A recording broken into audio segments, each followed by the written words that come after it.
না। আমরা আজকে জানবো প্রথমে কান্নার প্রকার, কোন কান্না আল্লাহর কাছে দান এবং কত দান। হযরত ইয়াজিদ ইবনে মাইসারা রাহিমাহুল্লাহ তিনি বলেছেন, আমরা সাধারণত মানুষ কান্না করি 7 কারণে। বলে মুখস্থ করেন, আজকে যা করে আল্লাহ একটা সবক মুখস্থ করেন। মাদ্রাসার ছাত্ররা পারলে নোট করে রেখো, মুখস্থ রাখতে পারলে তো আলহামদুলিল্লাহ। কয় কারণে আমরা কান্না করি? বলেন 7 কারণে কান্না করি। এই সবগুলো কান্নাই যে সওয়াবের কাজ বিষয়টা এমন না, কোনো কান্না গুনাহও আছে। এই জন্য একটু আগে জানি চিনি, তারপরে দেখি আমার কান্নাটা কিভাবে দামি বানানো যায়। মানুষ কান্না করে, এক কান্না হচ্ছে আল বুকা মিনাল ফরাহ, আনন্দের কান্না। খুশিতেও মানুষকে দেবে, ফলাফল পাইছে, যতটুকু আশা ছিল তার চেয়ে অনেক বেশি ভালো ফল, খুশিতে কান্না করে। প্রথম সন্তানের খবর পাইছে, সন্তান হয়েছে, খুশিতে কান্না করে।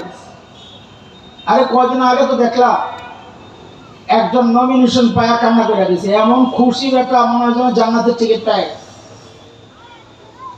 আবার আরেকজনকে দেখলাম বাতিল হওয়ার কারণে মাটির মধ্যে গড়াগড়ি খায় চিৎকার করতেছে। মানুষ যে কি কারণে কান্না করবে তাও বুঝে না। তো কান্নার এক প্রকার হচ্ছে আমরা কান্না করি, এটা আমাদের অনিচ্ছাকৃত কান্না। সেই কান্না হচ্ছে আনন্দের কান্না। বলে কান্না কয় প্রকার? 1 নম্বর কান্না আনন্দের কান্না। 2 নম্বর কান্না আল বুকা মিনাল হুজুন, পেরেশান আর টেনশন চিন্তার কারণেও মানুষ কান্না করে, দুঃখের কষ্টের কারণেও মানুষ কান্না করে। এটাও অনিচ্ছাকৃত কান্না, এটার মধ্যে মানুষের নিয়ন্ত্রণ নাই। যেমন নবী আলাইহিস সালামের ছেলে হযরত ইব্রাহিম রাদিয়াল্লাহু আনহু যখন মারা গেছে, তো চোখ দিয়ে ঝরঝর করে নবী আলাইহিস সালামের পানি পড়তেছে বাবা। তো সাহাবী দেখে অবাক হয়েছেন, কারণ নবী তো মানা করছেন মৃত ব্যক্তির জন্য মার্সিয়া করা, চিৎকার চেঁচামেচি করা, কাপড় ছিঁড়া, চেহারায় আঘাত করা, এটা মানা করছেন। এখন নবী আলাইহিস সালাম নিজেই কান্না করতেছেন, সাহাবী অবাক হয়ে গেছে। দেখা, ইয়া রাসূলুল্লাহ, আপনিও কান্না করতেছেন? তো নবী আলাইহিস সালাম একটা কথা বলেছেন, আল কলবু ইয়াহজুন ওয়াল আইনু তাবকা ওয়া ইন্না বিফিরাকিকা ইয়া ইব্রাহিম লামাহজুনুন। যে কলব ব্যথিত হয় এটা কারো নিয়ন্ত্রণে না, চোখ থেকে অশ্রু ঝরে এটা কারো নিয়ন্ত্রণে না। কলব ব্যথিত হইলে চোখ থেকে অশ্রু ঝরবে, এটা আমার নিয়ন্ত্রণে না। মানা তো করা হয়েছে চিৎকার চেঁচামেচি করা, মানা করা হয়েছে কাপড় ছেঁড়া, মানা করা হয়েছে মুখ চাপানো, থাপড়ানো, আঘাত করা, ওগুলো নিষেধ। অনিচ্ছায় যে দুঃখে কষ্টে চোখের পানি বের হয়, এটা গুনার কাজ না। ও ইব্রাহিম, তোমার শোকে আমরা সবাই ব্যথিত, তোমার বিচ্ছেদে আমরা সবাই ব্যথিত, এটা বলে বলে নবী আলাইহিস সালাম কান্না করতেছিলেন। তো এটা হচ্ছে দুঃখ, কষ্ট, ব্যথার কান্না, অন্তরের ব্যথার কান্না। এটা কয় প্রকার গেল? মুখস্থ করা লাগবে আজকে। খালি তো পাইকারি কান্না করতেই আছে, আর মনে করতেছি আমি এই কান্না দিয়ে জান্নাতে যাবো না। এই জন্য কান্না আগে বোঝা দরকার, চেনা দরকার। বলেন কান্না কয় প্রকার? 1 নম্বর কান্না আনন্দের কান্না, খুশির কান্না। 2 নম্বর কান্না কষ্টের, দুঃখের, ব্যথা, অন্তরের ব্যথার কান্না। 3 নম্বর কান্না আল বুকা মিনাল ফাজঈ জাজঈ, ভয়ের কান্না, আতঙ্কের কান্না। বাচ্চারা হঠাৎ পোকা একটা দিয়েছে, ও মা করে চিৎকার একটা দিচ্ছে। আমরা সাপ দেখে চিৎকার করে উঠছি, রাতে ঘুমের মধ্যে ভয়ে চিৎকার করে কান্না করে উঠছি। তো এটাও মানুষের ইচ্ছাধীন না, নিয়ন্ত্রিত না। মানুষ চাইলেই এটা আটকাইতে পারে না, হঠাৎ চলে আসে ভয়ে কান্না। এই কান্নাটা এটাও মানুষের অনিচ্ছাকৃত কান্না, এর মধ্যে এর উপর মানুষের কোনো নিয়ন্ত্রণ নাই। বলেন কয়টা গেল?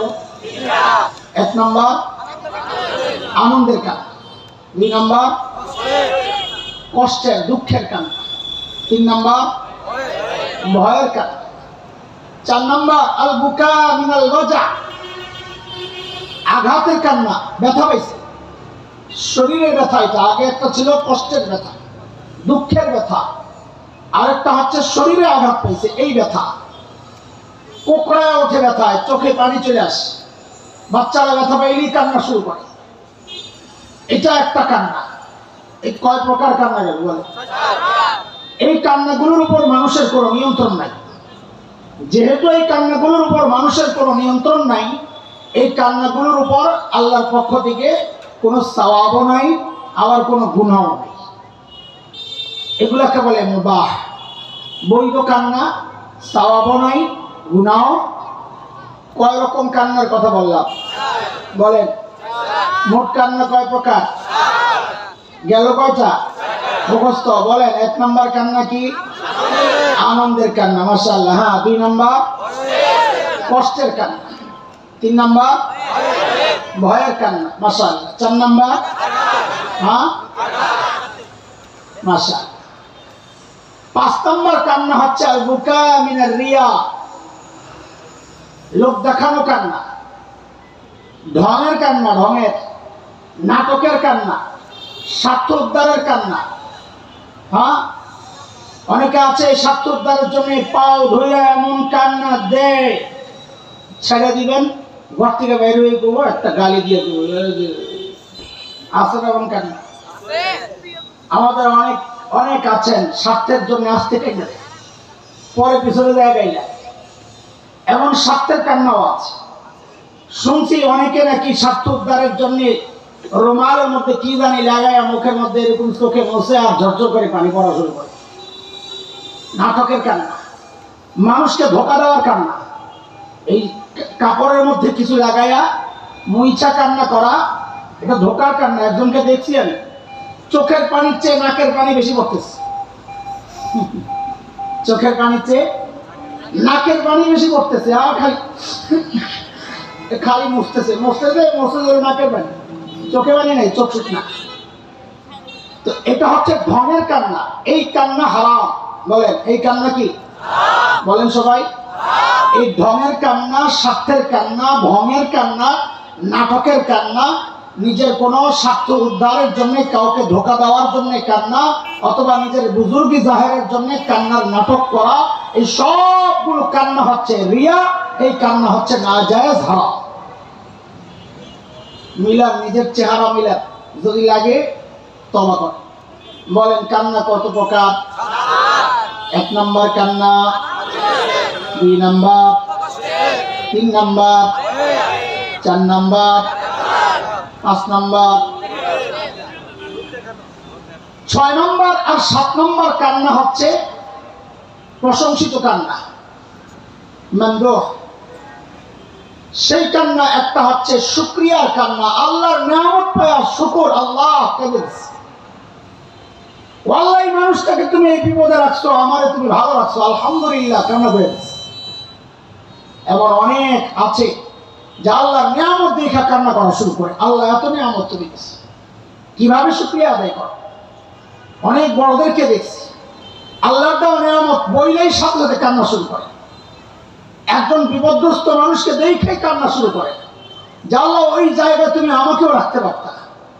একজন গুনাহগারকে দেখাও আল্লাহ ওয়ালারা কান্না শুরু করে, কেন ও আল্লাহ ওই জায়গায় আমাকেও তো রাখতে পারতা। ভিক্ষুক দেখাও রেখে কান্না শুরু করে, কেন ও আল্লাহ ওই চাওয়ার হাতটা আমারও তো নিতে পারতা। ছোট্ট ভিক্ষুক বাচ্চাদেরকে দেখাও রেখে কান্না শুরু করে, ও আল্লাহ কেন যে ওই বাচ্চাটা তো আমার বাচ্চাও হইতে পারছে। কান্না শুরু করেন। এই কান্না প্রশংসিত কান্না। কয় কান্না গেছে ভাই? বলেন সবাই মুখস্থ শোনার আগে, এরপর বয়ান শুরু হবে। আগে কান্না বুঝাই গেল, তারপরে বয়ান। বলে কান্না কয় প্রকার গেল? কয়টা? এক নম্বর জায়েজ চারটা বলেন, আগে জায়েজ চারটা বলেন। এক নম্বর সুখের, হ্যাঁ আনন্দের কান্না। দুই নম্বর দুঃখের কষ্টের কান্না। 3 নাম্বার ভয়ের কান্না। 4 নাম্বার হ্যাঁ ব্যথার কান্না। এই 4টা কান্না কি করা? কি আছে? সওয়াবও নাই, গুনাহও নাই।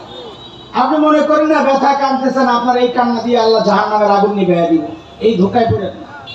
হ্যাঁ, আপনি মনে করেন না ব্যথা কাঁদতেছেন, এই কষ্ট আল্লাহ তাআলা আপনার জাহান্নামের আগুন নিভিয়ে দিবে। হ্যাঁ, ব্যথার কারণে গুনাহ মাফ হইতে পারে, কিন্তু যেই পানি জাহান্নামের আগুন নিভায় এটা কিন্তু এই চোখের পানি না। বুঝে আসেনি কথা? 3 নাম্বার ভয়ের কান্না, 4 নাম্বার ব্যথার কান্না, 5 নাম্বার ঢঙের কান্না, দেখানোর কান্না, 6 নাম্বার শুকরিয়া কান্না। 7 নম্বর কান্না যেটা, এটা হচ্ছে খুব বেশি প্রশংসিত আর দামি কান্না। দুনিয়ায় এর চেয়ে দামি পানি আর নাই, যেই পানির একটা ফোঁটা আমার আপনার জাহান্নামের আগুনকে নিভাইয়া দিতে পারে। সেই কান্না হচ্ছে আল বুকা মিন খাশিয়াতিল্লাহ, আল্লাহর ভয়ে কান্না করে দেওয়া। হায় মালিকের সামনে কেমনে দাঁড়াবো? এই গুণের বড় অভাব। আল্লাহ তো আমাদের কাছে চাইতেছেন, আমি বলতেছিলাম যে আল্লাহর সামনে দাঁড়ানোর ভয়ে গুনাহ ছেড়ে দেওয়া, এটা আল্লাহ চান, তাও জান্নাত দিয়ে দিবেন। কিন্তু আল্লাহর কিছু স্পেশাল বান্দা আছে, গুনাহ তো ছাড়ে আল্লাহর সামনে দাঁড়ানোর ভয়ে সে কান্না করে দেয়। সে কথায় পরে আসছে ইনশাআল্লাহ। আগে এই কান্নার দাম কত একটু শুনেন, এই চোখের পানির দাম কত একটু শুনেন। নবী আলাইহিস সালাম বলেছেন, তুবা লিমান মালাকা লিসানা, তুবা লিমান মালাকা লিসানা ওয়া ওয়াসিআহু বাইতুহু ওয়া বাকা আলা খাতিআতিহি। 3 শ্রেণীর মানুষকে নবী বলেছেন তারা সৌভাগ্যবান। সুসংবাদ তাদের জন্য। কয় শ্রেণী বলেন? কয় শ্রেণী বলেন? কয় শ্রেণী? ছবি তুলব না, তোমরা আমি শুটিং করতে আসছি নাকি?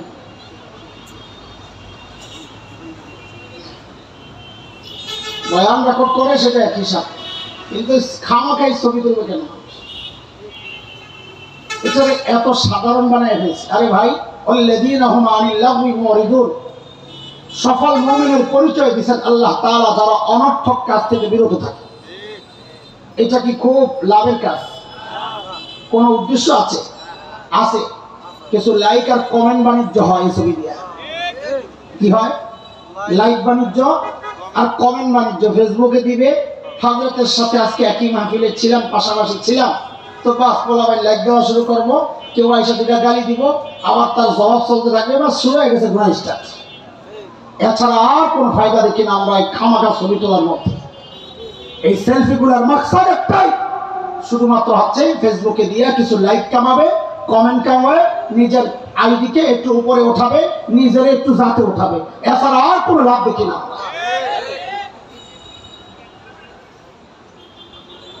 পরিবেশ নষ্ট করবেন না, আল্লাহর রাস্তায়। কিছু কথা বলার জন্য ডাকছেন, শুনেন, বলার চেষ্টা করতেছি। এমনি তো আমার খুব জান বেড়েছে। সম্ভবত আমরা আসার সময় শুনছি মাওলানা আইয়ুব হুজুর বয়ান করতেছিলেন যে বাইরের মাইকগুলোতে কোনো আওয়াজ নাই। ওগুলো কি বন্ধ করে দেওয়া হয়েছে? বাইরের মাইক কি বন্ধ রাখা হয়েছে? জানেন না, চলতেছে। আওয়াজ এমন কেন বলেন তো? একদম খুব সাংঘাতিক কষ্টের আওয়াজ। এটা এইভাবে আমি স্বাভাবিক কথাই বলতে পারি, আমি কথা উঠাইতে পারতেছি না। বাইরের মতো আমরা আসার সময় শুনছি বাইরের মাঠে আওয়াজ নাই। আপনারা যারা আছেন ব্যবস্থাপনা একটু চেক করে আসেন। আমরা আমার উপরেই যাচ্ছে একটা, আমার চুল কাটতেই আপনি নাপি ধরেন, অসুবিধা তো নাই। পরের যিনি বয়ান করবেন তিনি যেন শান্তিতে বয়ান করতে পারেন। আমার আরেক ভাই আসছে, হ্যাঁ বাড়ায় লাভ নাই, শুধু বয়ানের টু করে উঠবে, ফায়দা তো নাই। অপারত জায়গা মতোই আছে।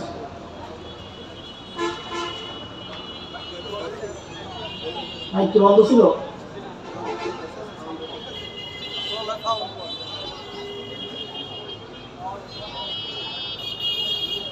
এমনি আমি আমার অবস্থা আগে ব্যাখ্যা করি। আমি এমনি দুর্বল, মানে আমার নিজের অবস্থা, আমি দুর্বল গলার দিক থেকে। গলাও নাই, তলাও নাই। কিন্তু যদি মাইক সমস্যা হয় তাহলে আমার কথা বলা বড় কষ্ট হয়ে যায়, কঠিন হয়। একটা সাইড তো ভালো থাকতে হবে, এক সাইড তো আমি আগের থেকেই নাই, আরেক সাইড মাইক ওটা খারাপ হইলে সংসারে জামাই বউ দুইটাই যদি রাজি হয় সংসার ঠিকানা কঠিন হয়ে যায়। তো মাহফিল আয়াও দেখা যায় মাইকেরও গলা ভাঙ্গা, আমার তো আগের থেকেই গলা ভাঙ্গা, তাইলে তো এই সংসার ঠিকানা কঠিন হয়ে যায়। চলে নবী আলাইহিস সালাম 3 শ্রেণীর মানুষকে সৌভাগ্যবান মানুষ বলেছেন, তার জন্য সুসংবাদ দিয়েছেন কে? নবী আলাইহিস সালাম। কে দিয়েছে? খেয়াল করেন যুবকরা, আপনারা খেয়াল করেন। 1 নাম্বার নবী বলেন মান মালাকা লিসানা, ওই ব্যক্তির জন্য, লিমান মালাকা লিসানা, যার জবান তার নিয়ন্ত্রণে। জবান বলেন না, জবান আপনার জবান আপনার নিয়ন্ত্রণে কিনা নিজে জানেন। জবান আমাদের জন্য বড় অসভ্য এক অঙ্গ, যা আমাকে জাহান্নাম পর্যন্ত পৌঁছায় দিতে পারে। আপনি দেখেন সারা দিন বসে বসে 2 জন একসাথে হয়, আলোচনায় তৃতীয় একজন চলে আসে, বসে বসে তার বদনাম শুরু হয়, তার কাপড় চোপড় খোলা শুরু হয়। ফেসবুক খুলে সারাক্ষণ দেখবেন কারো না কারো বিরুদ্ধে লেখালেখি চলছে, কারো না কারো বিরুদ্ধে বক্তব্য চলছে। সেখানে একটা কমেন্ট করে দিয়া, একটা লাইক করে দিয়া আমিও সহযোগী হয়ে যাচ্ছি। আল্লাহর কসম খায়া বলি, ওই মানুষটার ইজ্জত নষ্ট করার জন্য হাসরের মাঠে আমল থাকা সত্ত্বেও জাহান্নামের দিকে আমাকে দৌড়াইতে হবে। নাউজুবিল্লাহ। যুবক জবান সামলাও, ভাই জবান সামলাও। কে কি করছে না করছে তা নিয়ে তোমার এত মাথা ঘামানোর দরকার নাই। ইয়া নাফসি করো, হাসরের মাঠে ইয়া নাফসি করা লাগে। কি এক অবস্থা চলতেছে এখন, সারাক্ষণ বসে বসে আরেকজনকে নিয়ে মাথা ব্যথা। আমাদের অনেক মাদ্রাসার ছাত্ররা আছে, আপনাদের এক বড় ভাই হিসাবে আপনাদের পায়ে ধরে বলে যায়, আমাদের বড়দের একটু এদিক সেদিক হয়নি ফেসবুকে দেওয়া। কি পাইছো তোমরা? আরে পাইছোটা কি? সব বড়দেরকে উলঙ্গ করতে করতে করতে করতে, আরে আমরা উম্মত যাবে কার কাছে? সবাইকে তুমি ল্যাংটা করাচ্ছ, যাবে কার কাছে? কোন মুরব্বীকে রাস্তা রাখছো? যখন করতে করতে লবণ দিতে দিতে মুরব্বীদের ইজ্জত আবরু সব শেষ করছো, তো উম্মত যাবে কার কাছে? মাদ্রাসায় পড়ে 1-2 ক্লাস পড়ছে, ফেসবুক পায়াই বড় আলেমের বিরুদ্ধে পোস্ট দেওয়া শুরু করছে। আশ্চর্য কথা, মুরব্বীর বিরুদ্ধে পোস্ট দেওয়া শুরু করছে। নিজেকে উদার মনে করে, উদার, সবার বিরুদ্ধে আমি স্পষ্টবাদী, সবার বিরুদ্ধে বলতে পারি। আর তোর বাবার বিরুদ্ধে কয়দিন ফেসবুকে পড়তেছে? বল, তোর মায়ের বিরুদ্ধে কয়দিন ফেসবুকে পড়তেছে? এত স্পষ্টবাদী হয়ে গেছো। তোমার মা কোনো অপরাধ তোমার চোখে পড়ে না, তোমার বাবার কোনো অপরাধ তোমার চোখে পড়ে না, কয়দিন দিছো ফেসবুকে পোস্ট? মতলবী। আর আমাদের কিছু ছেলে পেলে আছে, ওই রকম কোনো বক্তব্য পাইলে বাস এরে মাথায় নিয়ে নাচতে থাকো। একদম মাশাআল্লাহ, সাহসী কণ্ঠ, সুবহানাল্লাহ। উম্মতের গোড়া কাইটা কাইটা আকাবির আসলাফদের ইজ্জত শেষ কইরা কইরা তুমি একজনের সাহসী বক্তব্য, সাহসী কণ্ঠ বলে যে উস্কায়া দিচ্ছ, এই বানরের নামাবে থাকি। কথাগুলো অনেকের ভালো লাগবে না, কিন্তু আমাদের কষ্ট এটা। কোন মুরব্বীরা তোমরা ছেড়েছ বলো? ভুল মানুষ করে তাই বলে বাজারে হাটে ঘাটে তোমার বাবার বদনাম তুমি করো। ফেসবুক তো একটা বিশ্রী বাজার, যেখানে শুধু মুসলমান না, সেখানে ইসলামের দোষ যারা তালাশ করে ওরাও ঘুরতে থাকে। তুমি কাদের কাছে তোমার মুরব্বীর ইজ্জত তুলে দিতেছ বলো? কাদের হাতে তোমার বড়দের সম্মান তুলে দিচ্ছ তুমি বলো? নবী আলাইহিস সালাম বলেন, দুর্ভাগা সে যার নিয়ন্ত্রণে তার জবান নাই। জবান নিয়ন্ত্রণ করো দোস্ত, হাত নিয়ন্ত্রণ করো। আল্লাহর ওয়াস্তে বলি, কারো ভুল দেখে আগে নিজের ভুলের দিকে তাকাও। হারে কত ভুল আমার হচ্ছে। আমার মালিক যদি আমার হাসরের মাঠে ধরে ফেলেন, আমার তো বাঁচার কোনো উপায় নাই। আমি আরেকজনের দোষ লয়ে কেমনে নাচি? রোগী যখন হসপিটালে যায়, তার চেয়ে ভয়ঙ্কর রোগী হসপিটালে থাকা সত্ত্বেও সে আরেকজনের রোগ নিয়ে কথা বলে না, কারণ সে নিজেই তো রোগী, সে তার রোগ নিয়ে চিন্তা করতেছে। কিন্তু আমি নিজে একজন রোগী, আমার কোনো চিন্তা নাই। আমি আরেকজনের রোগ নিয়ে হাটে মাঠে বাজারে সব জায়গায় প্রচারণা চালাচ্ছি। কথা বলেন আপনারা, আছে না নাই কথাটা? আছে আছে আছে, তো এই জায়গায় আছে, এই জন্য হারা কথা বলে কারা রাত্রি যায় আর আজকাল করলাম একটা দেব পোস্ট দে ভালো করে দে, আমার গুনারি খা খা ভালো করে। আমার নবী আলাইহিস সালাম বলেন, তুবা লিমান ওয়াসিআহু বাইতু, সৌভাগ্যবান ওই ব্যক্তি যার ঘর তার জন্য প্রশস্ত। এর যুবক, তোরা শোন ভালো করে এই কথা, যার ঘর তার জন্য প্রশস্ত। এই কথার মানে কি?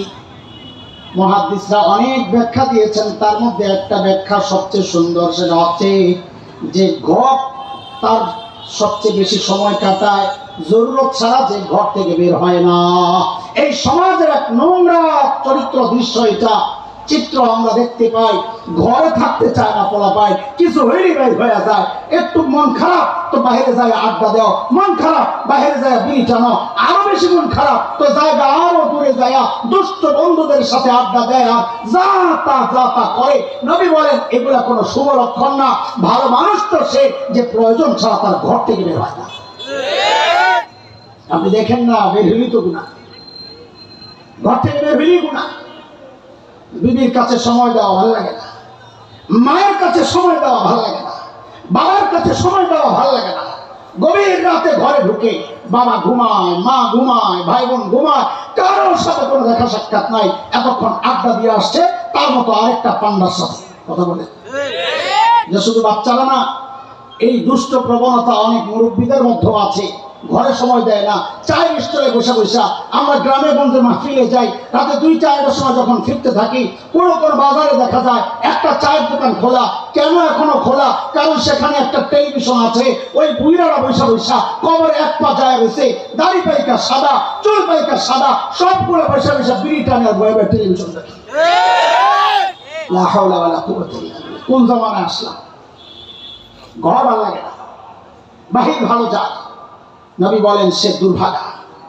যার ঘর ভালো তার বাহির থেকে নবী বলেন সৌভাগ্যবান। এই জন্য বলি সময় ঘর দাও, এদিক ওদিক না দৌড়ায় মায়ের খেদমত করো, নিজের জান্নাত বানাও। এই জায়গায় ওই জায়গায় দৌড়াও তুমি, আরে তোমার মায়ের পায়ের তলে একটু তেল লাগাও দাও, তোমার জন্য জান্নাতের ফায়সালা এই উসিলায় হয়েও তো যেতে পারে। কারণ নবী বলেছেন না সাল্লাল্লাহু আলাইহি সাল্লাম, মায়ের পায়ের কাছে তোর জান্নাত, তুই কই কই ঘুরতেছিস? বাবা শুয়ে আছে, একটু মাথাটা আমার একটু দাও না, মেসেজ করে একটু পাওটা ধরে দাও না। আরে পাওটা সারাদিন তোমার জন্যই তো দৌড়েছে, তোমার ভবিষ্যৎ চিন্তা করে এই পাওটা সারাদিন কি মেহনতটা করেছে। আজকে ওই পাওগুলো আসছে একটু ঘরে, তোমার সুযোগ হয় না, এই পাওটা ধরে একটু টিপা, তুমি এখন বাইরে বাইরে ঘুরতেছ। লা হাওলা ওয়ালা কুওয়াতা ইল্লা বিল্লাহ। যাই হোক, এগুলো আমার আলোচনার বিষয়টা। 3 নম্বরটা নবী বলেন সৌভাগ্যবান কে? মান বাকা আলা খাতিআতি, যে নিজের গুনাহগুলো মনে করে করে কান্না করে। নবী বলেন সে একজন সৌভাগ্যবান মানুষ। গুনাহ মনে করে কান্না করা এটা অনেক বড় কথা।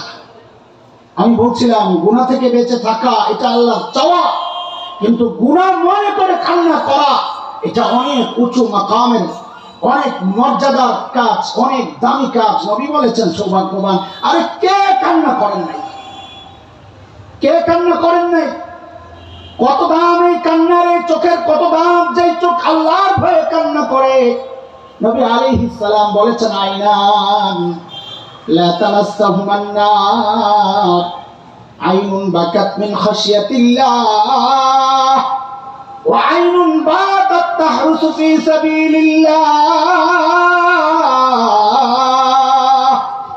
আল্লাহর নবী বলেন 2 শ্রেণীর চোখ, এই 2 শ্রেণীর চোখকে জাহান্নামের আগুন কোনোদিন স্পর্শ করবে না। সুবহানাল্লাহ সুবহানাল্লাহ।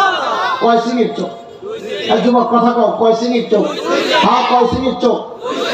1 নম্বর ওই চোখ মান আইনুন বাকাত মিন খাশিয়াতিল্লাহ, যেই চোখ আল্লাহর ভয়ে কান্না করে, হারে আমি আমার মালিকের সামনে কেমনে দাঁড়াবো, আল্লাহর ভয়ে যেই চোখ কান্না করে।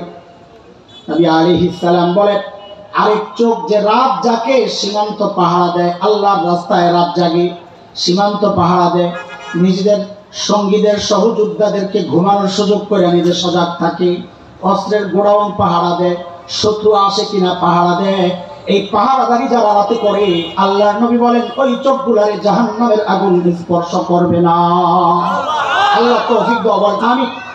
আল্লাহ এই দামি কাজের তৌফিক দাও বলেন আমিন। আম্মা জান হযরত হাফসা রাদিয়াল্লাহু আনহা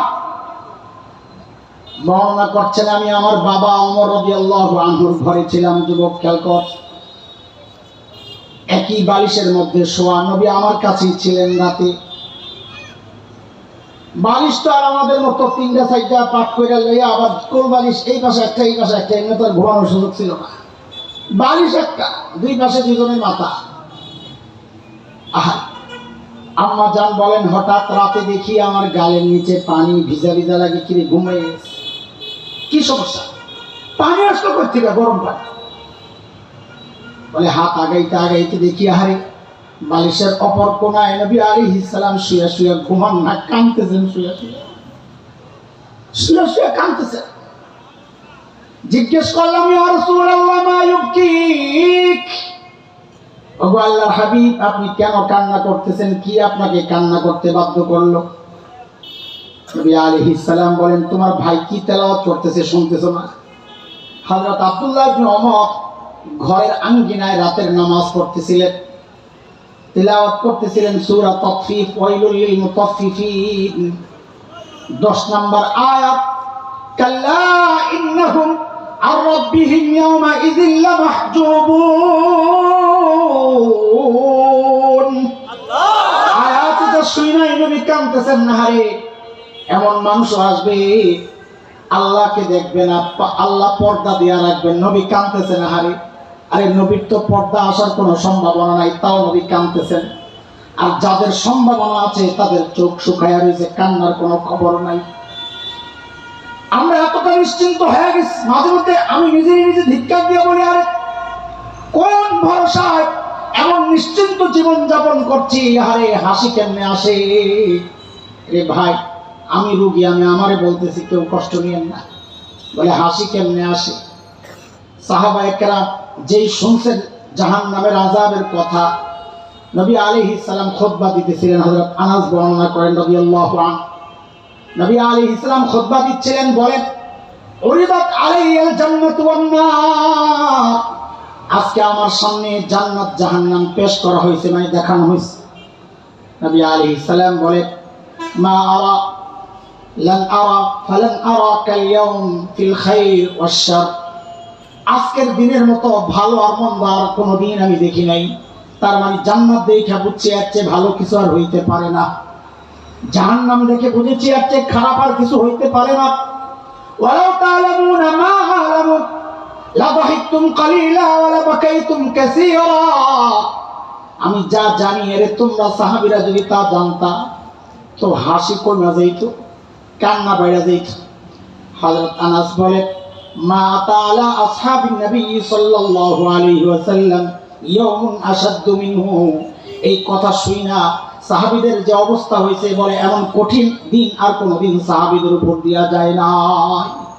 বলে কি করছে? বলে হত্তুরুসাহুম, সব সাহাবীর মাথা ঢেকে গেছে। ওয়ালাহুম খানিন, আর সবার থেকে হিসকি আওয়াজে কান্নার আওয়াজ আইতেছে। আরে নবী এমন কিছু জানছেন যে আমরা জানলে শুধু কান্তাম, না জানি কি ভয়ঙ্কর কিছু দেখছে। আরে সাহাবীদেরকে তো আল্লাহ মাফের সুসংবাদ দিবেন, লাহুম মাগফিরাতুন ওয়া আজরুন আযীম।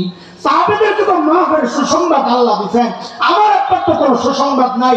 কান্না করার তো কথা আমাদের, কাঁদতেছে সাহাবী, কাঁদতেছে সাহাবী।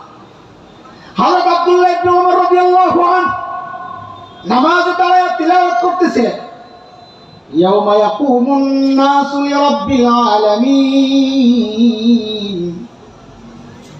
আল্লাহর সামনে সেদিন মানুষকে সবাইকে দাঁড়াতে হবে, আল্লাহর সামনে দাঁড়াইতে হবে। এই ভয়ে গুনাহ থেকে বেঁচে থাকার কথা আমাদের জন্য। আমি বলছি কিছু মানুষ আছে এর থেকে আগায় গেছে, এই আগায় গেছে যারা, তাদের অবস্থা কি? হযরত আব্দুল্লাহ ইবনে ওমর এই আয়াত পড়ছেন খালি যে আল্লাহর সামনে দাঁড়াইতে হবে। হায়, এই চিন্তা আব্দুল্লাহ ইবনে ওমর কাঁদতে কাঁদতে কাঁদতে কাঁদতে আব্দুল্লাহ ইবনে ওমর বেহুশ হয়ে পড়ে গেছে। আল্লাহর সামনে দাঁড়াবো কি নিয়ে দাঁড়াবো আল্লাহর সামনে? হ্যাঁ, এত চিন্তা কেন জানেন? কোরআনের দুইটা আয়াত বড় কঠিন। আরে ওনাদের ইমানের হালত তো ছিল অন্যরকম পর্যায়ে। আমার মতো দুর্বল ইমান ওয়ালাও তো ওই আয়াতটি চিন্তা করে অস্থির হয়ে আছে। কেন? কারণ আল্লাহ তাআলা যখন তার ইলমের ওই যে স্ক্যানিং মেশিন, আল্লাহর জানার যে স্ক্যানিং মেশিনের সামনে বান্দা দাঁড়াবে, হিসাব যখন শুরু হবে, আল্লাহ যখন বুঝবেন কারো হিসাব নেওয়া লাগবে, হিসাব যদি নেন তাইলেই তো বিপদ, হিসাব নিলেই তো বিপদ। আম্মা জান জিজ্ঞেস করছেন, ইয়া রাসূলুল্লাহ, সহজ হিসাব কোনটা?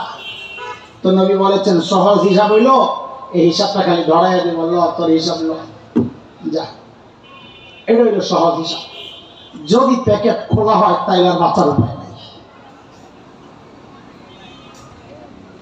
আল্লাহর ইলমের ওই স্ক্যানিং মেশিনে যে বান্দা আটকায় যাবে, আল্লাহ তখন ডাক দিয়ে বলবে, ওয়াকিফুহুম ইন্নাহুম মাসউলুন, এটারে থামা, এটারে আটকা, এটারে জিজ্ঞেস করা লাগবে, এটারে জিজ্ঞেস করা লাগবে, এটারে জিজ্ঞেস করা লাগবে এটা যৌবন কেমনে কাটাইছে, এটারে জিজ্ঞেস করা লাগবে এটা মাল কামাইছে কেমনে, খরচ করছে কেমনে, এটারে জিজ্ঞেস করা লাগবে হায়াতের প্রতিটা মুহূর্ত কিভাবে কাটাইছে, এটারে জিজ্ঞেস করা লাগবে। থামা এটা, ওয়াকিফুহুম ইন্নাহুম মাসউলুন, এটারে থামা, এটা জিজ্ঞেস করা লাগবে। হায়, এই আয়াত পড়তেন আল্লাহ ওয়ালারা কানতেন, হায় যদি ডাক দিয়া লাগে থামাই না, থামা। পাসপোর্ট ঠিক, মেয়াদ আছে, ভিসা লাগানো আছে, টিকেট ওকে, তারপরে ইমিগ্রেশনের সামনে দাঁড়াইলে ভয় লাগে, কেমন কেমন লাগে, না জানি কোন ফল ধরে যাও সচল।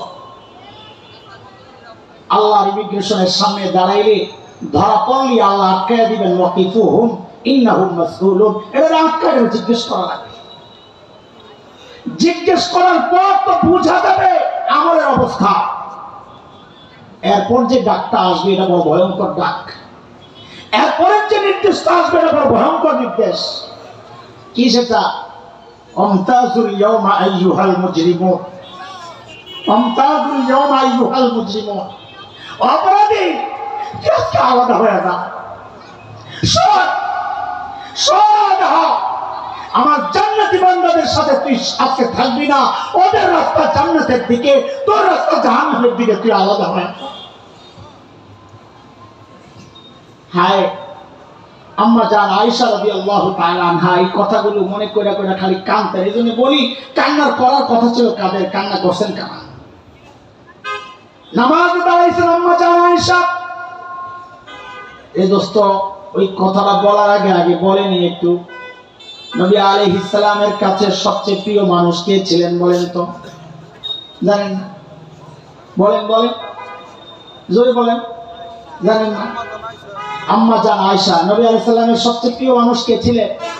এটা শুনেন, একটা হাদিস আছে। এটা এক সাহাবীরে নবী আলাইহিস সালাম এক যুদ্ধে পাঠাইছেন সেনাপতি বানায়। ঘটনাক্রমে ওই যুদ্ধে আবু বকর, ওমর রাদিয়াল্লাহু আনহুমা সহ অনেক বড় বড় সিনিয়র সাহাবীরা ছিলেন। তো যেই সাহাবীর সেনাপতি বানাইছেন নবী আলাইহিস সালাম, ওই সাহাবীর দিলের মধ্যে একটা বিষয় জাগছে, মনে মনে মনে মনে আশা। কি সেটা? যেহেতু এত বড় বড় সিনিয়র সাহাবীরা থাকা সত্ত্বেও আমার হাতে নবী আলাইহিস সালাম নেতৃত্বের ঝান্ডা তুলে দিয়েছে, নিশ্চয়ই আমি নবী আলাইহিস সালামের কাছে সবচেয়ে প্রিয়, নাইলে এই বিষয়ের জন্য আমাকে কেন নির্বাচন করা হয়? তো মনের ওই খুঁতখুত অবস্থাটা দূর করার জন্য বলে নবীকে জিজ্ঞেস করলেই তো হয়। তো যা জিজ্ঞেস করতেছেন, ইয়া রাসূলুল্লাহ, আপনার কাছে সবচেয়ে প্রিয় কে? কি উদ্দেশ্যে জিজ্ঞেস করছেন? নবী বলবেন খালি যে তুমি, এই আশায় মনে মনে যারা চিন্তা করতেছেন উনি খালি নবী মুখ দিয়ে বের করে। এটা ছিল সাহাবীদের বড় প্রত্যাশিত একটা বিষয়, নবী খালি বলুক যে আমারে খুব ভালোবাসে। ইয়া রাসূলুল্লাহ, আপনার কাছে সবচেয়ে প্রিয় কে? তো নবী আলাইহিস সালাম বলেন, আয়েশা। কে? আরে বলেন কে? আয়েশা। সাহাবী একটা প্রথম ধাক্কা খাইছে, কারণ ওনার নাম তো বলেন নাই। তো নিজে নিজে একটা সান্ত্বনা নিয়ে নিছে যে এটা তো মেয়েদের ক্যাটাগরি হয়ে গেল। আচ্ছা ঠিক আছে, এই ছেলেদের মধ্যে কারে বেশি ভালোবাসা? ইয়া রাসূলুল্লাহ, মিনার রিজাল, মেয়েটা বাদ দিলাম, ছেলেদের মধ্যে আপনার সবচেয়ে প্রিয় কে? তো নবী আলাইহিস সালাম বলেন, আবুহা, তার বাবা আবু বকর। গেছিনি সাইজ দুই দিক দিয়ে শেষ, মনে মনে করে কি আশা করলাম, আচ্ছা দেখি পরে সিরিয়ালটা আসেনি, বলে ইয়া রাসূলুল্লাহ এরপরে কি? তো নবী আরেকজনের নাম বলছে, গেল। আচ্ছা দেখি 3 নম্বরে আসেনি, ইয়া রাসূলুল্লাহ এরপরে কি? দেখেন যে নবী আরেকজনের নাম বলছেন, বুখারীতে রিওয়ায়াত আসছে। সাহাবী কয় আমি চুপ হয়ে গেছি, আর জিগাই না। কেন? এতক্ষণ তো আশা করছি, ডর ঢুকছে, আরে সবার শেষের নামটা না আবার আমার নামটাই। এসে ভালো আশা নিয়েই থাকি যে মাঝামাঝি আমার নামটা থাকতে পারে, বাস এটাই চল। শেষ এটা সহ্য করতে পারব না। তো আল্লাহ নবীর সবচেয়ে প্রিয় মানুষ কে ছিলেন বলে? নবী কি বলেছে? কে? নবীর সবচেয়ে প্রিয়, দুনিয়ায় যিনি সবচেয়ে প্রিয়, তিনি জান্নাতেও তো নবীর সাথেই থাকার কথা, তাই না? আল মারউ মা'a মান আহাব্বা। আর নবী আলাইহিস সালাম তো আম্মা জানের জান্নাতের সুসংবাদ দিয়েই দিয়েছেন। যারা যারা সুসংবাদ পাইছেন আম্মা জানও তো পাইছেন। এই জন্য একটা মজাক হয়েছিল হযরতে ফাতেমার সাথে আম্মা জানের। হযরতে ফাতেমা মজাক করে বলতেছেন রাদিয়াল্লাহু আনহা, আম্মা আপনার চেয়ে তো আমার দাম বেশি। মজাক মজাক, এটা আবার অহংকার মনে করেন না। আম্মা আপনার চেয়ে তো আমার দাম বেশি। কেন রে মা, কি জন্য তোমার দাম বেশি? বলে আমি হচ্ছি মুহাম্মদুর রাসূলুল্লাহ সাল্লাল্লাহু আলাইহি ওয়াসাল্লামের মেয়ে, আর আপনি হচ্ছেন আবু বকরের মেয়ে।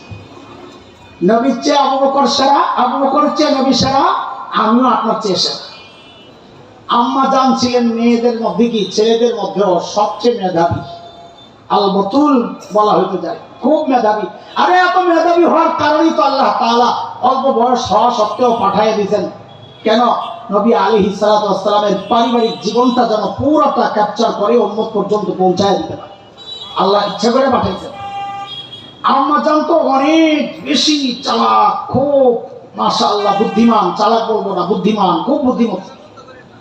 আম্মা জান আস্তে করে হযরতে ফাতেমার জবাবটা দিয়ে দিয়েছেন খুব সুন্দর করে, ফাতেমা হ্যাঁ কথা ঠিক, তুমি নবীর মেয়ে, আমি আবু বকরের মেয়ে, তুমি আমার চেয়ে সেরা, কথা ঠিক, কিন্তু ফাতেমা এটা দুনিয়ায়, দুনিয়ায় এই শ্রেষ্ঠত্ব কোথায়?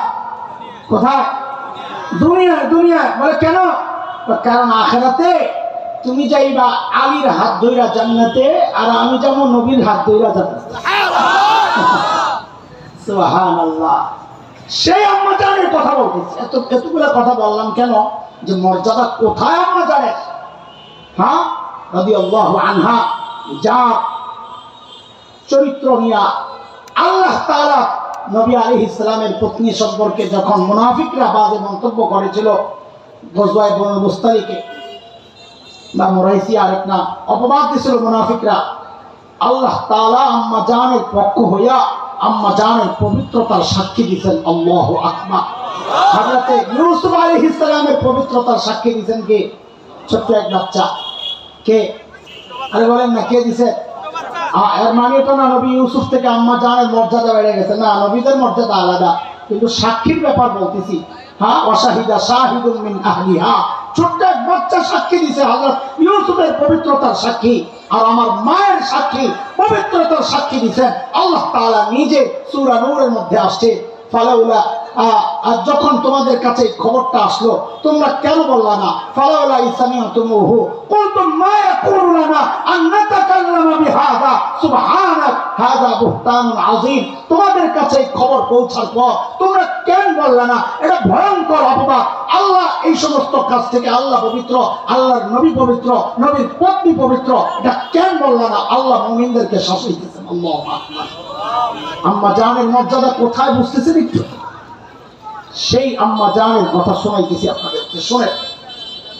নামাজ দাঁড়াইছেন আম্মা জান, রাতের নামাজ, কোরআনুল কারীম তিলাওয়াত করছিলেন। আস্তে আস্তে এক আয়াত চলে আসছে, ওয়াবাদালাহুম মিনাল্লাহি মা লাম ইয়াকুনু ইয়াহতাসিবুন।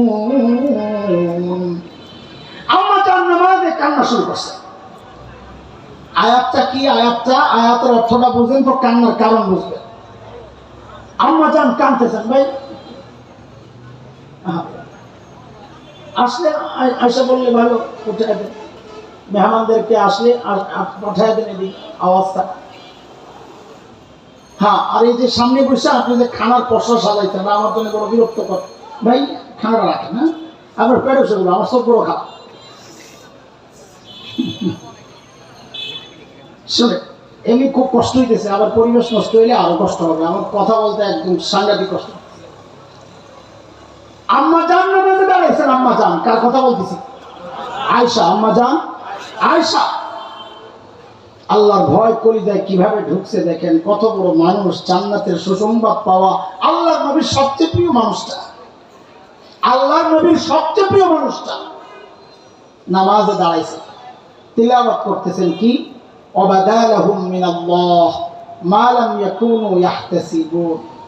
আল্লাহর ইলমের ওই যে স্ক্যানিং মেশিন আছে, ওই মেশিনের সামনে বান্দা দাঁড়ানোর পর আল্লাহ বলছেন হাসরের মাঠে ওয়াবাদালাহুম মিনাল্লাহ, আল্লাহর পক্ষ থেকে পরিচয় এমন কিছু প্রকাশ পাওয়া যাবে দুনিয়ায় যে সে যা কল্পনাও করে নাই। আম্মা জান কাঁদতেছেন এই আয়াত পড়ে। কেন? যারে দুনিয়ায় তো আমার পরিচয় আমি নবী পত্নী, আহারে হাসরের মাঠে উঠলে না আবার পরিচয় পাল্টায় যায়। আম্মা জান কাঁদতেছে, আম্মা জান কাঁদতেছে। কান্না করার কথা আমাদের। দুনিয়ায় তো মানুষ দেখে দাড়িওয়ালা, টুপিওয়ালা, লম্বা জুব্বাওয়ালা। দুনিয়ায় তো মানুষ জানে আলে, হায় হাসরের মাঠে না জালেমদের সাথে। দুনিয়ায় তো মানুষ জানে আমি হাজি সাহেব, হাসরের মাঠে না পাজিদের সাথে।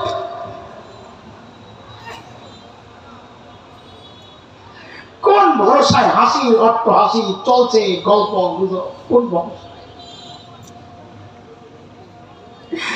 কান্না করার কথা আমার মতো জালিমদের। কান্না করতেছেন আম্মা জান আয়েশা। অবস্থা হ্যাঁ, সাইয়েদনা ওমর রাদিয়াল্লাহু আনহু কত বড় মানুষ, আল্লাহু আকবার। আল্লাহর নবী যাকে আল্লাহর কাছ থেকে চায়া নিছেন, চাই আল্লাহ ওমর চাই, ওমর ওমর ওমর ওমর চাই। ইসলামের বিজয়ের জন্য ওমর দরকার, আল্লাহ ওমর চাই। একমাত্র ব্যক্তি যার হেদায়েত আল্লাহর কাছ থেকে চায়া নিছেন নবী, আল্লাহ ওমর চাই।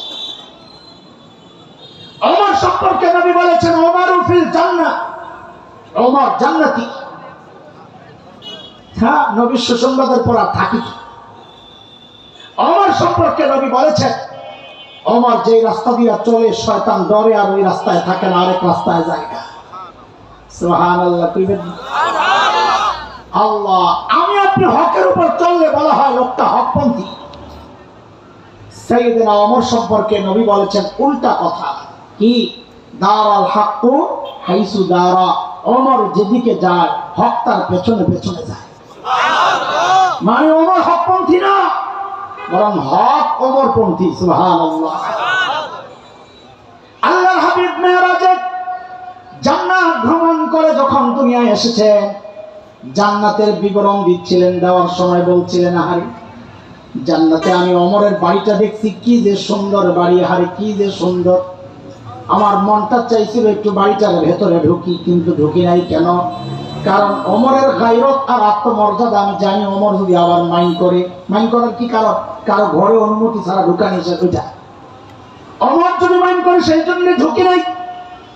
সাইয়েদনা ওমর বাচ্চাদের মতো হাউমাউ করে কান্না শুরু করছেন আর বলেন আবিকা কুনতু ইয়া রাসূলুল্লাহ, ওগো আল্লাহর হাবিব আপনার সাথেও বুঝি আমার আত্মমর্যাদা বোধ। আরে কেন আপনি একটু ঢুকলেন না? ও দোস্ত, এত বড় মানুষ ওমর, অথচ আল্লাহর আদালতে দাঁড়াবেন সেই ভয়ে কি করতেন শুনেন। আবু লুকলুক মাজুসির ছেলে আবু লুকলুক নিজের মনিবের বিরুদ্ধে বিচার দিয়ে যখন নিজের পক্ষে বিচার আসে নাই, আবু লুকলুক সিদ্ধান্ত নিছে হযরত ওমরকে মেরে ফেলবে। খঞ্জরের মধ্যে বিষ লাগায়া ফজরের নামাজের সময় চাদর, বড় চাদর মুড়ি দিয়া মসজিদে নববীতে চলে আসছে আবু লুকলুক। ফজর নামাজে দাঁড়াইছেন সাইয়েদনা ওমর। আবু লুকলুক যখন পেটের মধ্যে খঞ্জর চালায়, সাইয়েদনা ওমরের নাড়ি বুড়ি বের হয়ে গেছে। রক্তাক্ত ওমরকে শোয়া দেওয়া হয়েছে। বিষক্রিয়ায়, বিষের যন্ত্রণায় সাইয়েদনা ওমর বেহুশ হয়ে পড়ে রয়েছে। আর একজনের কোলে মাথা। ও মুসলমান, খেয়াল করেন ওমর কত বড় মানুষ। একজনের কোলে মাথা, যখন একটু হুঁশ ফিরছে, নামাজের পানি চাইছেন। একজনের কাপড় ছিল টাকনোর নিচে, ওটা আগে ঠিক করছেন। তারপর সাইয়েদনা ওমর কি করলেন? আল্লাহু আকবার, আল্লাহু আকবার। জবাব দেন, আজানের জবাব দেন। আল্লাহ আল্লাহু আকবার, আল্লাহু আকবার। আশহাদু আন লা ইলাহা ইল্লাল্লাহ, আশহাদু আল্লা ইলাহা আশহাদু আন লা ইলাহা ইল্লাল্লাহ, আশহাদু আল্লা ইলাহা আশহাদু আন্না মুহাম্মাদার রাসূলুল্লাহ, আশহাদু আন্না মুহাম্মাদার রাসূলুল্লাহ। আশহাদু আন্না মুহাম্মাদার রাসূলুল্লাহ। হাইয়া আলাস সালাহ, লা হাওলা ওয়ালা কুওয়াতা ইল্লা বিল্লাহ। হাইয়া আলাস সালাহ, হাইয়া আলাল ফালাহ,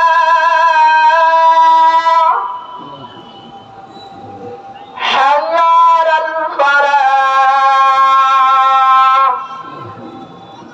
আল্লাহু আকবার, আল্লাহু আকবার। লা ইলাহা ইল্লাল্লাহ। লা ইলাহা ইল্লাল্লাহ। আল্লাহুম্মা সাল্লি আলা মুহাম্মাদ।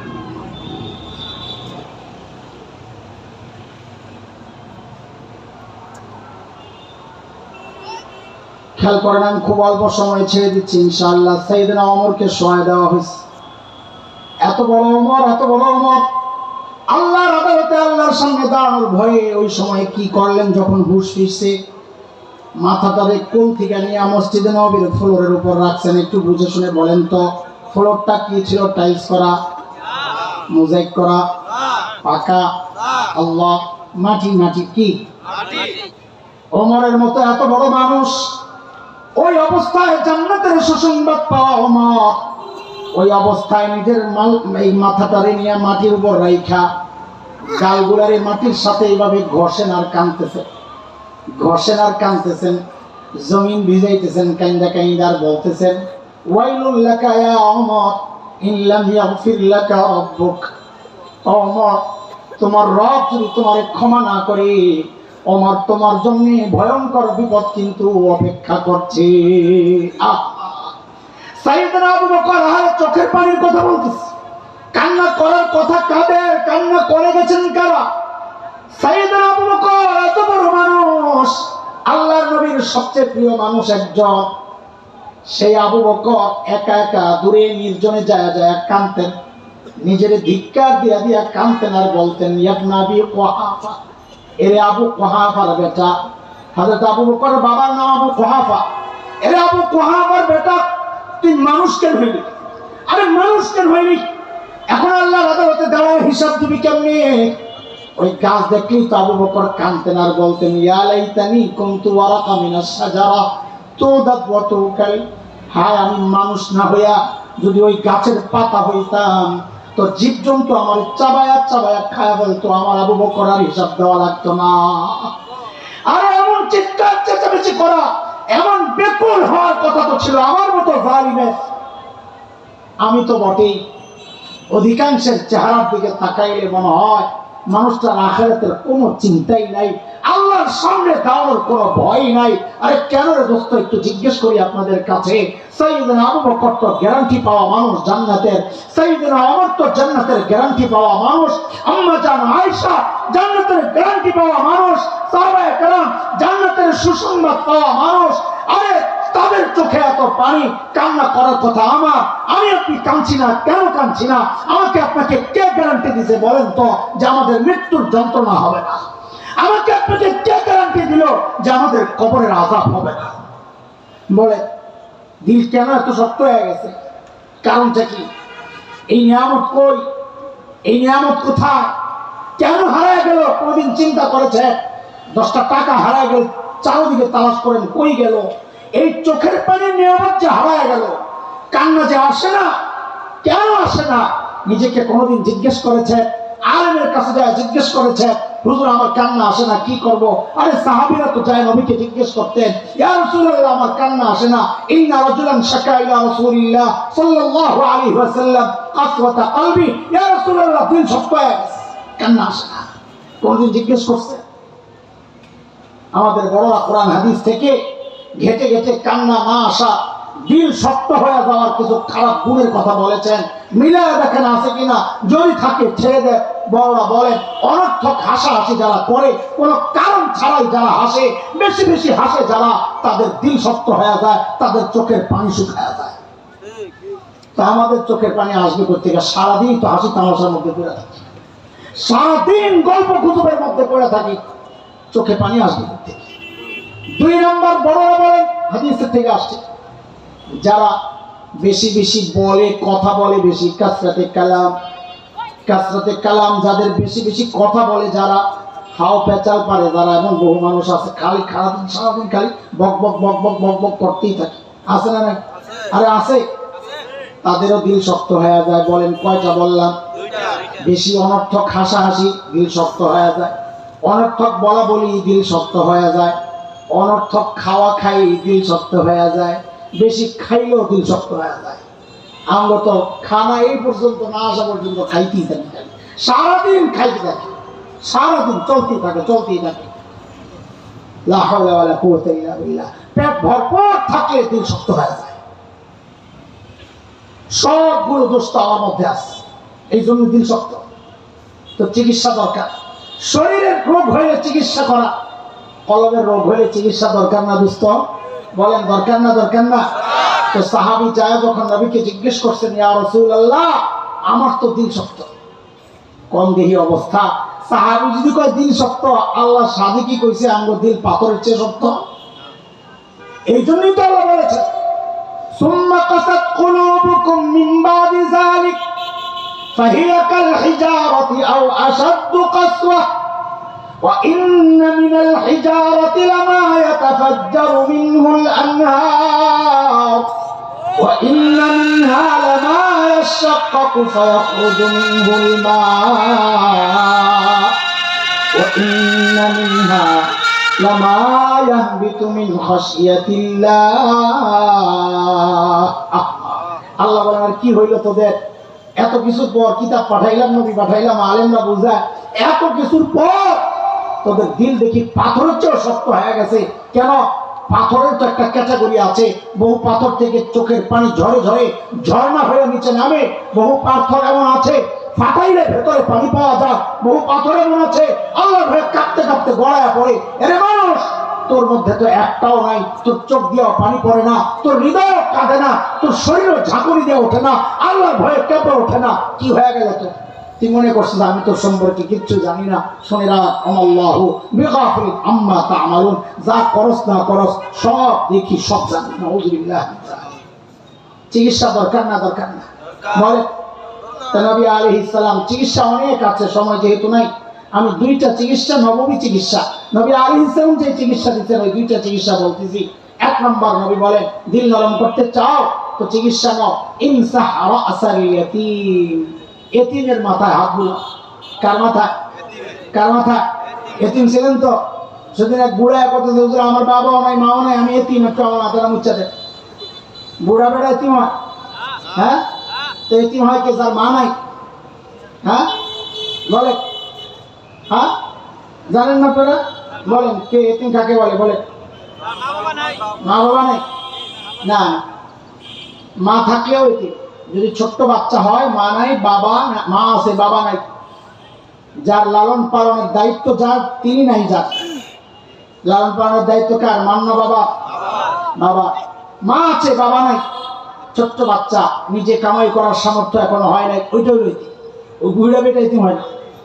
বুঝে আসছে না কথা? বড় হয়ে গেলে আর কি হয় না, শরীয়তের যে এতিম, ওই এতিম আর থাকে না। ওই এতিমের মাথায় হাত বুলাবেন, এটা অনেক সওয়াবের কাজ, আর নিজের দিলের চিকিৎসাও হয়। বলে এতিম পাবো কই আমি আন্দারি? আরে কত সহজ রাস্তা, আশেপাশে কত মাদ্রাসা আছে, বোয়ালি মাদ্রাসা আছে, দোলেশ্বর আছে, যাই হুজুরদের সাথে কথা বলে, হুজুর মাদ্রাসা এতিম আছে? কোন মাদ্রাসা আছে খবর লয়া মাঝে মাঝে যাইবেন নিজের চিকিৎসার জন্য। শরীরের কোলেস্টেরল কমাইতে একটু হাঁটেন না, হ্যাঁ কলমের কোলেস্টেরল কমানোর জন্য একটু যাইয়া হাইটে হাইটে এতিমের কাছে যাইয়া মাথাটা পাইতে দিবে, আরে আপনার নাওয়ারটা লয়ে মাথায় হাত মুছে দিবে। আমি আমার মাদ্রাসায় খুঁজে খুঁজে এতিম রাখি। আমাদের বড়দের কথা, মাদ্রাসায় এতিম রাখা লাগবে আল্লাহর রহমত চাইলে। তারপর ওই টাঙ্গাইলের একটারে পাইছি, আরো আছে মির্জাপুরের এক পিচ্ছি, ওর বাপ মারা গেছে, ওরা রাখছি শুধু হাত মোছার লেগে, আমার চিকিৎসার লেগে। তো এমন একটা অবস্থা হয়েছে, ও বুঝে গেছে এটাতে ওদের কিছু একটা আছে। আমি মাদ্রাসা গেলে টুপিটা খুলে দৌড়াই, ট্রেনিং প্রাপ্ত চলে আসে শয়তান, অনেক দুষ্ট। এই পিচ্ছি ভাই গায়ে বসছে, কি করবো কর, খুঁজি এরকম একদিন খুঁজা বাই করবেন, বাই করে নিজের চিকিৎসার ব্যবস্থা করবেন। দেখে দৌড়ে যাইয়া ওর মাথায় একটু হাত বুলাইয়া দিবেন। আহা, আরেকটা চিকিৎসা নবী বলেন ওয়াতিমিল মাসাকিন, গরিবকে খানা খাওয়াও বেশি করে। গরিব খানা খাওয়াবা, যত বেশি খাওয়াবা দিল তত নরম হবে। দুইটা চিকিৎসা দিলাম, এই দুই চিকিৎসা একসাথেও আপনি পালন করতে পারেন, নিতে পারেন। চিকিৎসা কেমনি? পকেটে করে দুইটা চকলেট লয়ে যান না, পকেটে করে একটু বাদামের পোকলা লয়ে যান না, মাহফিলে বয়ে বয়ে না খায় হুজুর মাদ্রাসা ছাত্রের জন্য লয়ে যান না। হ্যাঁ, ওর জন্য একটা মজা লয়ে যান, একটা কেক কিনে লয়ে যান, দুটো বিস্কুট লয়ে যান, একটু চানাচুর লয়ে যান, যাই ওর মাথায় হাত বুলিয়ে দেন আর বলেন বাবা তুই এটা খা। তাহলে এতিমের মাথায়ও হাত মোছা হয়ে গেল, আবার গরিবকেও খানা খাওয়ানো হয়ে গেল, একসাথে দুই চিকিৎসা হয়ে গেল। অথবা মাদ্রাসাওয়ালাদের কাছে কিছু পয়সা দিয়ে আসেন যে হুজুর আপনার মাদ্রাসার এতিম যারা আছে ওদেরকে কিছু খাওয়াইয়া দিয়েন। ও ভাই, যদি দিলের চিকিৎসা চান, যদি চোখের পানির এই দামি নিয়ামতটা কেউ চান, তো আল্লাহ তাআলা সুযোগ রাখছেন, দিল নরম করার সুযোগ রাখছেন। নবী আলাইহিস সালাম চিকিৎসা দিয়ে গেছেন। আমরা এই পাঁচটা কথা, এক হলো বেশি খাবো না, কম খাবো, কম হাসবো আর কম বলবো। ঘুমের কথাও আছে, কোন কোন মুহাক্কিক বলেছেন বেশি ঘুমাইলেও দিন শক্ত হয়ে যায়। তো কম ঘুম, কম খাওয়া, কম বলা, কম হাসা। আর কাজ কি? এতিমের মাথায় হাত বুলানো, গরিবকে খাওয়ানো। ইনশাআল্লাহ দিল নরম হয়ে গেলে ওই চোখের পানির নিয়ামত পাওয়া যাবো। কেমন নিয়ামত? যেই নিয়ামত পাইলে এই চোখ জাহান্নামের আগুনের জন্য হারাম হয়ে যায়। নবী বলেছেন জাহান্নামের আগুন স্পর্শ করবে না। মনে মনে আবার ভাইবেন না চোখটিকে আল্লাহ খুললা জান্নাতে বাড়াই দিবা আর আপনার জাহান্নামে বাড়াই দিবে, এরকম মনে করতেছেন আবার? না না না না, আল্লাহ তাআলা চোখওয়ালা সহই জান্নাতে পাঠিয়ে দিবেন ইনশাআল্লাহ তাআলা। তো আল্লাহ যে আয়াতে আমি যেগুলো পড়ছিলাম শুরুতে, আল্লাহ বলতেছেন ওয়া আম্মা মান খাফা মাকামা রাব্বি ওয়া নাহান নাফসা আনিল হাওয়া। আল্লাহর সামনে দাঁড়ানোর ভয়ে যে নিজেকে গুনাহ থেকে বিরত রাখে, আল্লাহ বলেন তার একমাত্র ঠিকানা জান্নাত। আল্লাহ আমাদেরকে আল্লাহর ভয়ে চোখের পানি ফেলা, গুনাহ থেকে বাঁচার তৌফিক দান করেন, আমিন।